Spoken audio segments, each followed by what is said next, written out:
زبور 106 اپنے لوگوں پر خدا کی شفقت۔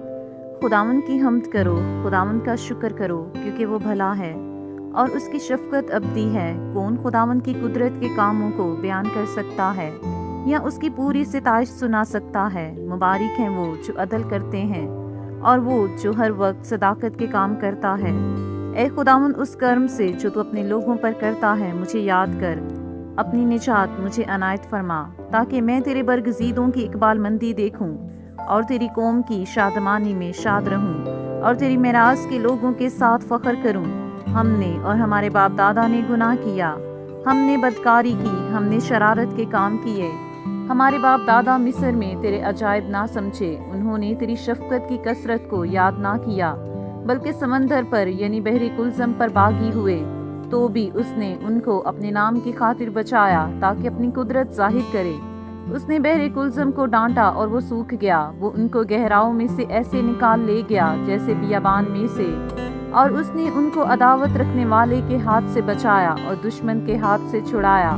سمندر نے ان کے مخالفوں کو چھپا لیا، ان میں سے ایک بھی نہ بچا۔ تب انہوں نے اس کے قول کا یقین کیا اور اس کی مدد سرائی کرنے لگے، پھر وہ جلد اس کے کاموں کو بھول گئے اور اس کے مشورت کا انتظار نہ کیا، بلکہ بیابان میں بڑی حرص کی اور صحرا میں خدا کو آزمایا۔ سو اس نے ان کی مراد تو پوری کر دی، پر ان کی جان کو سکھا دیا۔ انہوں نے خیمہ گاہ میں موسیٰ پر اور خداوند کے مقدس مرد ہارون پر حسد کیا، سو زمین پھٹی اور داتن کو نگل گئی اور ابرام کی جماعت کو کھا گئی، اور ان کے جتھے میں آگ بھڑک اٹھی اور شعلوں نے شریروں کو بسم کر دیا۔ انہوں نے حرب میں ایک بچڑا بنایا اور ڈالی ہوئی مورت کو سجدہ کیا۔ یوں انہوں نے خدا کے جلال کو گھاس کھانے والے بیل کی شکل سے بدل دیا۔ وہ اپنے منجی خدا کو بھول گئے جس نے مصر میں بڑے بڑے کام کیے اور حام کی سرزمین میں عجائب اور بحر کلزم پر دہشت انگیز کام کیے۔ اس لیے اس نے فرمایا، میں ان کو ہلاک کر ڈالتا اگر میرا برگزیدہ موسیٰ میرے حضور بیچ میں نہ آتا کہ میرے قہر کو ٹال دے، تا نہ ہو کہ میں ان کو ہلاک کروں۔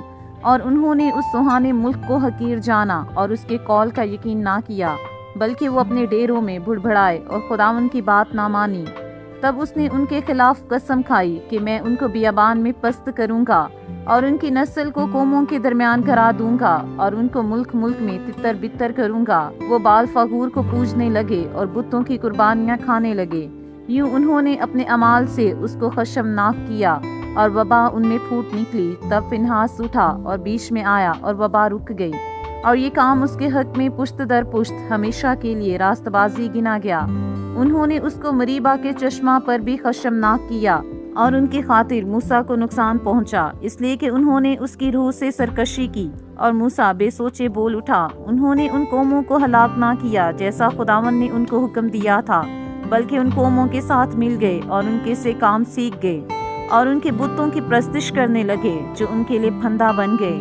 بلکہ انہوں نے اپنے بیٹے بیٹیوں کو شیاطین کے لیے قربان کیا اور معصوموں کا یعنی اپنے بیٹے بیٹیوں کا خون بہایا، جن کو انہوں نے کنعان کے بتوں کے لیے قربان کر دیا، اور ملک خون سے ناپاک ہو گیا۔